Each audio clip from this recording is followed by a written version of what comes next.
For over 40 years, I've been traveling around the world reporting on history, culture, and tourist attractions. Invariably, I would end up visiting the famous museums.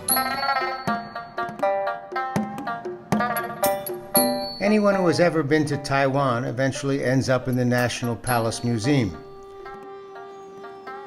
When I first visited the museum in the early 80s, there were very few tourists.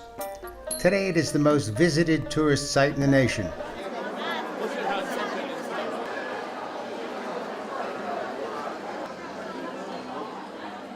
There are tourists from Europe, Africa, North and South America, and hundreds of thousands of Chinese tourists from the mainland who come over to see their artistic heritage.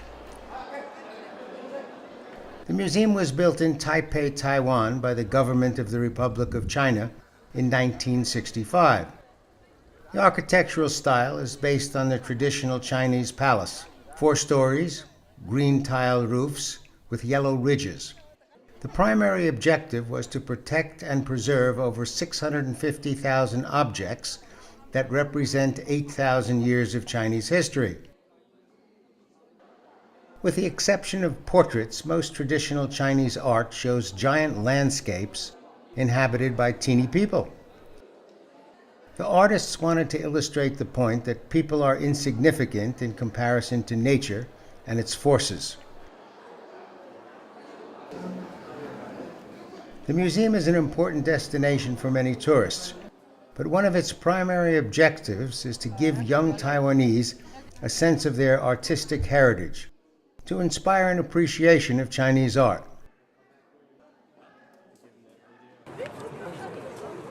And it's almost impossible to get through Paris without someone taking you into the Louvre to see the Winged Victory and the Mona Lisa.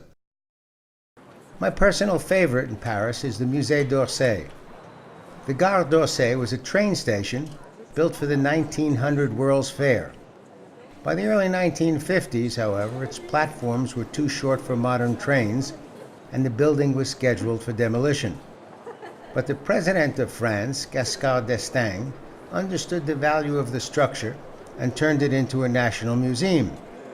A museum filled with the works of the great French Impressionists. French Impressionism got started in the late 1800s and early 1900s when a group of painters in Paris got fed up with the traditional subjects of French painting. They'd had enough of religion and mythology and history. They wanted something new. During the late 1860s, Claude Monet began concentrating on the effects of light and color. The subject matter of the painting, the depth and the perspective, became less important. Surface pattern became more important. The Impressionists did all of their paintings outside while looking at their subject, as opposed to the conventional practice of painting in a studio. Today, the Musée d'Orsay presents the works of the Impressionists and the Post-Impressionists, including Monet, Manet, Pissarro, Degas, Cézanne, Gauguin, Toulouse-Lautrec, and Van Gogh, artists who freed Western painting from thousands of years of tradition. And you see it especially in the 1950s, and that's a very typical American one with this. But I also looked for museums that were virtually unknown to the average traveler, like the Museum of Women's Handbags in Amsterdam. During the last few years, I became aware of the extraordinary amount of art that has been stolen from many of the world's most important museums and private galleries, and almost all of it is still missing. A stolen work of art is a missing piece of our history, and we need to get these works back where they belong, where we can see them. I began to wonder what a television program would look like if its primary objective was to get back these works. Here's what I came up with.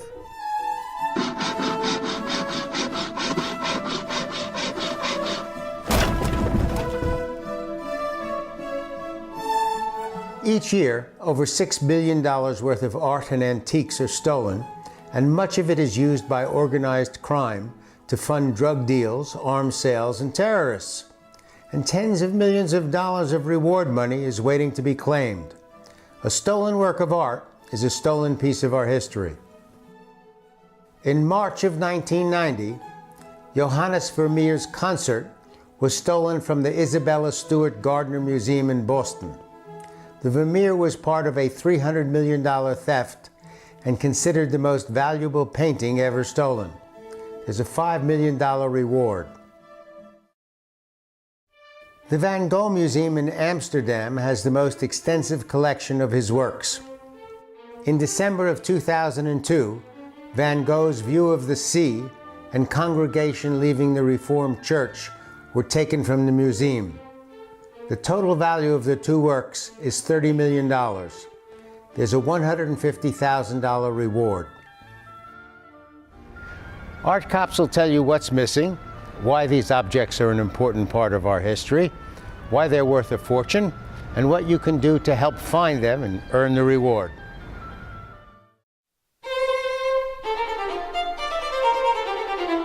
Erika Marini was born in Vienna in 1908. By the age of 5, she was considered a major talent. At 16, she was booked for a national concert tour in the United States. She's considered one of the greatest violinists of the 20th century. Her instrument of choice was a Stradivarius violin that was made in 1727. During the fall of 1995, at the age of 91, while Erika was being treated at New York's Mount Sinai Hospital, someone entered her apartment and stole the violin. At the time, it was valued at $3.5 million. Today, it's probably worth $8 million. The thief also took Erika's musical scores, which contained her notes. The New York Police Department ran down the leads. The FBI was called in. Interpol was put on alert. A few days later, Erika died without being told of the theft. 15 years later, it's a closed case and mostly forgotten. But not by us. We want it back. First question, what makes a violin worth $8 million? The guy to ask is Joshua Bell. He's a world-famous Grammy Award-winning violinist who also owns a Stradivarius. You can find a modern violin that will play loud and sound good in Carnegie Hall, to the back of the hall. That's fine. But when you're trying to get the nuance and the color in a piece like the Franck Sonata, there's nothing like a Strad. It's like being a painter and being given thousands of colors to choose from to get the shading just right, as opposed to 3 or 4 colors. And you can be a much greater artist as a painter with that at your fingertips. As a musician, you feel the same way. It opens up whole worlds of sound and nuance, which you can then apply to the music. There's so many things that make an old Italian instrument. It's the only thing I can even think of that old. I mean, this is 300 years old, that is as useful 300 years later. I can't think of an example anywhere of something that's still better than anything that you can make today. And I think a Stradivarius violin is really one of the great achievements of a human being in history. Chris Marinello is the executive director for the Art Loss Register, which is the largest private database for stolen art. In addition to keeping the database, they also search for missing works. They check out major auction houses. They see what's happening online. They go to the important art fairs. At $75 million then, are we all done? I'm happy to wait. I asked Chris Marinello if he had any idea where the Stradivarius might be. It's really hard to surmise who would have a Stradivarius lying around. It's a little different than a picture that you put on the wall and look at. We think that there might be some gang somewhere just holding on to it, hoping that one day the time will be right to sell it. We're finding that art is taking a longer time to surface. Thieves might just be holding on to it. Dorit Strauss is the worldwide fine arts manager for the Chubb Insurance Company. One of the theories that I heard, that it was an inside job because everybody knew that she kept her violin in the closet. But that's about all that I can tell you about it. I think if it ever surfaced, it would be identifiable because it's a well-known instrument. It has a well-known history. The authorities that would know what it is, and it would be recovered. I'm not sure whether it was insured and who the company was that insured it and whether they put up a reward. But it's a sad thing when an instrument like that, it should be played. It should not be just, somewhere. For 20 years, Bob Whitman was an undercover agent for the FBI and helped recover over $200 million worth of art. How do you open a cold case like the Stradivarius? You have to go back to the beginning and follow all those leads through again and see what's come up since. The first thing I would do is get the entire investigation, review it all, re-interview all the people that were looked at it before, see who wasn't interviewed, because that's always a situation. Use all the resources that we have today that weren't available at that time. Internet, ArtNet, auction records, and look at all these things that have come up in the past 15 years, 10 years that weren't available maybe 25 years ago, and use all those forensic techniques to come back and see what else we can come up with. Apparently, it's not that difficult to steal a work of art. The problem is, now that you have something famous and worth millions, how do you sell it? Craigslist? eBay? The internet has been useful to us because it allows us to see what's out there and identify stolen works of art when they come up on the internet, because we have information on what's been stolen, we have images, sometimes certainly descriptions and titles. So if somebody tries to sell a stolen work of art on the internet, it is potentially identifiable, and that is a good thing. There are elements of the internet also that are traceable, so that you can see who has put up the information and trace it back to a source. Again, that's helpful. On the other hand, it allows people to sell things that are stolen quite easily, because you can put something up on a list and you can be gone the next day. If you spot the Stradivarius, please get in touch with us. There's a $500,000 reward.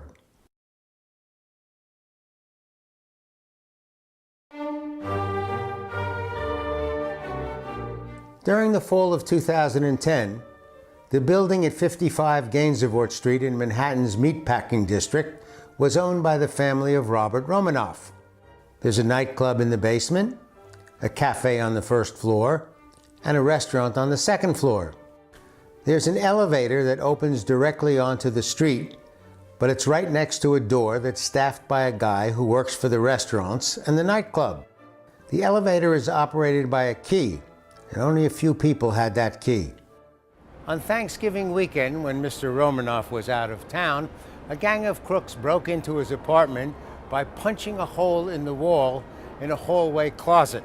They escaped with over $750,000 worth of art and jewelry, including 10 Warhols and 2 Lichtensteins. They also took the security camera videotape. Nice touch.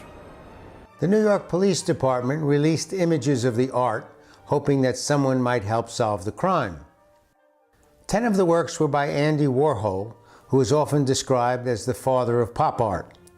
The pop art movement got started in London during the mid-50s and caught on in the United States about 5 years later. Pop artists would take familiar images from mass culture, advertising, product logos, labels, and comic book art and place them in new and unusual surroundings. Very often, the artist would use mechanical means to reproduce his work. I asked Susana Garcia of the Guggenheim Museum in Bilbao, Spain, to show me some of Warhol's work. In my tours, I usually like starting here, Andy Warhol, because I think this is quite different. This is not the Andy Warhol we were used to. I mean, this is what he was doing in the 50s. He was a graphic designer and he was designing those shoes, you see. But from here, I personally, I can see the evolution he's going to have, because I can see the glamour already, and he's going to be obsessed with glamour. I can see the bright colors. I can imagine his assistants helping him to paint, to color, because he had what he called his coloring parties. And as he said, he wanted to be a sort of machine. He wanted to work in every media: cinema, photograph, painting, fashion, music, everything. He thought that everything could be art, and art could become common. When he died in 1987, he left behind a body of work worth billions of dollars. 2 other works stolen at the same time were by Roy Lichtenstein. Born to a middle-class working family in New York City in 1923, Lichtenstein became one of the most well-known pop artists of the 20th century. Art was a hobby, not a part of his formal education, until he attended the Art Students League. He shifted the focus of his education and went on to get his undergraduate degree in fine arts at Ohio State University. In 1961, Leo Castelli, an influential gallery owner, started showing Lichtenstein's work alongside other pop artists like Warhol. His work explored pop art through the use of hard-edged compositions and tongue-in-cheek humor. Often his paintings looked like comic strips, which included the use of Ben-Day dots. He died in 1997. These days, his works often sell in the tens of millions of dollars. Those, I believe, will surface soon. Those are the types of things that change hands quickly and will end up in the hands of a dealer who will one day check it against the art loss register and they'll pop up as a match. We do find insurance claims go up when you have a recession in place. Many cases over the last few years have had circumstances where maybe the gallery had too many art thefts, too many insurance claims, you know, and these things are always investigated. I like to review that case because I think it'd be interesting to see if we could maybe shake the trees a little bit and pull those paintings, those prints. Mostly they were prints, they were not paintings. Yeah, well, the fact that where he was located and restaurants and nightclubs above and below, and there's a lot of interesting things, yeah. If you have any information about these crimes, please get in touch with us.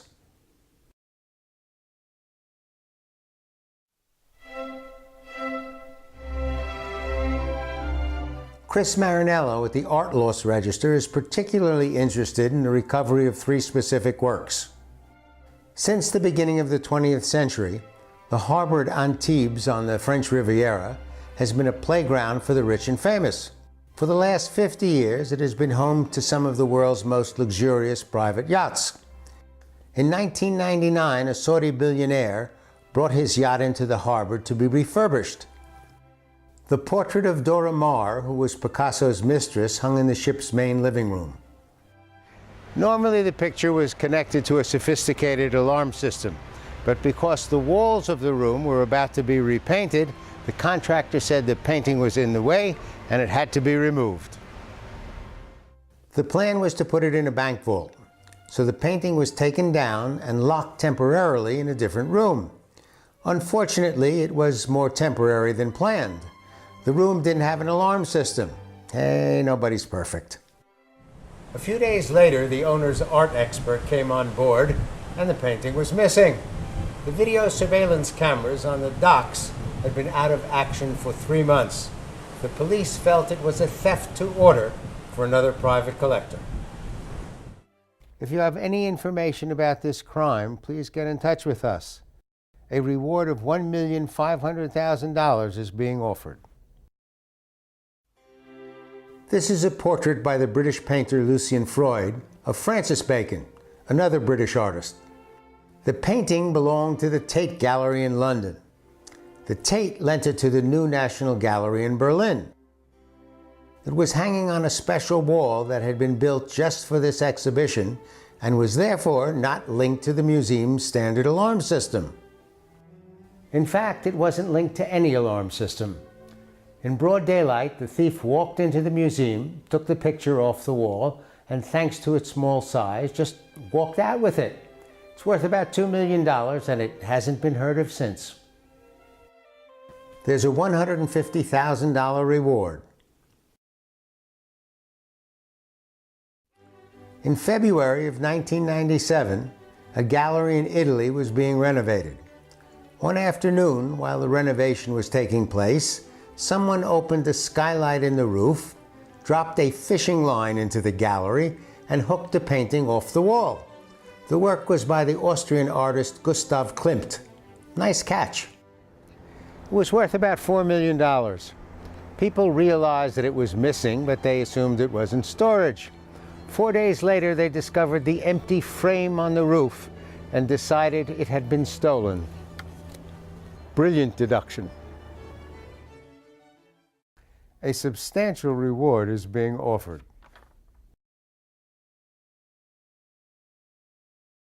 One of the disappointing things in art theft is the low recovery rate. Only 14% of the works that are stolen are recovered within 25 years of the date of the original theft. We hope to change that, and there are things that you as a viewer can do to help. What we would like from the public is information. If someone in the public knows of a stolen work of art, has seen something, then it would be good for them to get in touch with us. If they hear of a theft or somebody who's planning to steal something, again, that's the kind of information that it would be useful for us to know. Things in the public domain are quite vulnerable. Whether it's Iraq, we had a tremendous amount of looting from the museums. The public can keep their eyes open. They can keep looking at what people have in their homes, and if you see a Monet in your friend's house after you have a couple of beers with them down the bar, give somebody a call. Let us know. Basically, they can just keep their eyes open and be observant and pay attention. I think you need a sophisticated alarm system that has backup. In a museum, in a large enough museum, there's generator backup if the electricity fails due to a blackout. Cell phone communication between the museum or the collector's house and an alarm company. They can then call the cops. You need to have redundancies in place. If you have a large amount of art in your summer house, I suggest you have staff. If you're away from home and you don't have enough alarm and enough redundancy, people will steal your art. It's really, I don't know. I think that depending on the amount of art in your house, and it doesn't have to be expensive. It could be something you really love. You have to protect it. There is no free lunch in the art theft business. ArtCops.com is our website. On it you will find pictures of each of the works we talk about in this program, the stories of how they were stolen, and the amount of the rewards being offered. If you know anything about their whereabouts, please contact us. Your information will be kept totally confidential. If it leads us to the recovery of any of the objects in our programs, we will help you receive the reward money in complete privacy. We also update our website with new information about the works covered in our programs and about other missing art. Our primary objective is to recover the works of art. A stolen piece of art is a stolen piece of our history. For ArtCops, I'm Burt Wolf. Since this program began broadcasting, a number of the works we talked about have been recovered. For further details, visit ArtCops.com. And please keep your eyes open for the works that are still missing.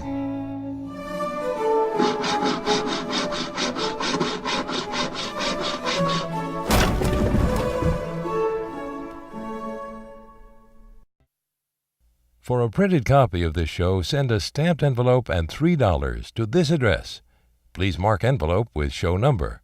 The same information is available free on burtwolf.com.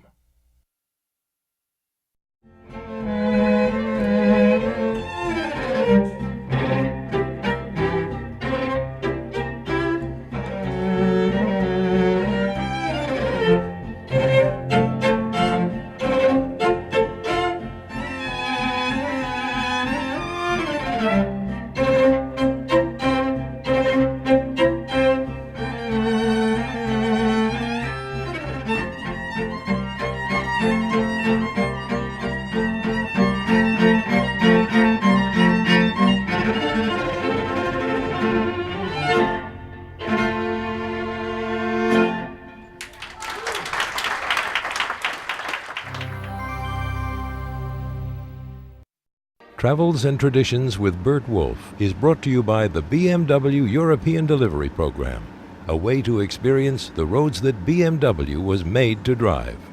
BMW European Delivery Program. And by Swiss International Airlines, flying to over 70 worldwide locations. Truly Swiss-made.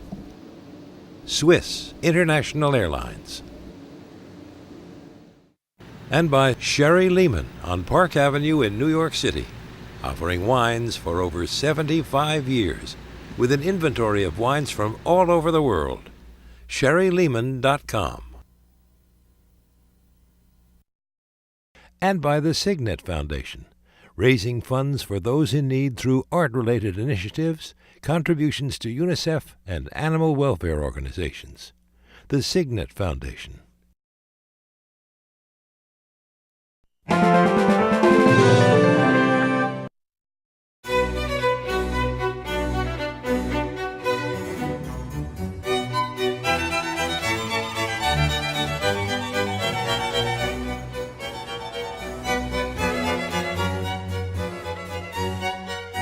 For over 40 years, I've been traveling around the world reporting on history, culture, and tourist attractions. Invariably, I would end up visiting the famous museums. Anyone who has ever been to Taiwan eventually ends up in the National Palace Museum. When I first visited the museum in the early 80s, there were very few tourists. Today it is the most visited tourist site in the nation.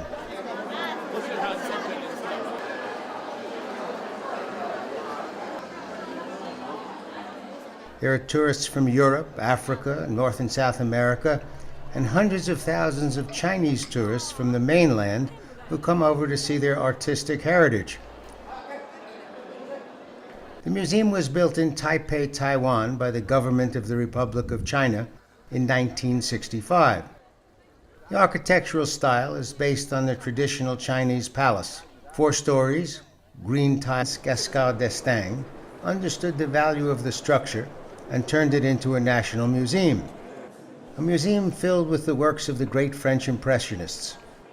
French Impressionism got started in the late 1800s and early 1900s when a group of painters in Paris got fed up with the traditional subjects of French painting. They'd had enough of religion and mythology and history. They wanted something new. During the late 1860s, Claude Monet began concentrating on the effects of light and color.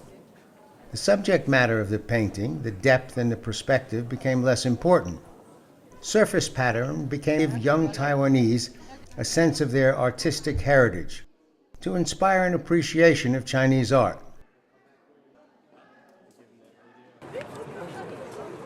And it's almost impossible to get through Paris without someone taking you into the Louvre to see the Winged Victory and the Mona Lisa. My personal favorite in Paris is the Musée d'Orsay. The Gare d'Orsay was a train station built for the 1900 World's Fair.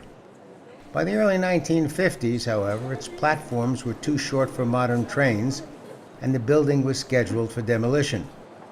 But the President of France had roofs with yellow ridges. The primary objective was to protect and preserve over 650,000 objects that represent 8,000 years of Chinese history.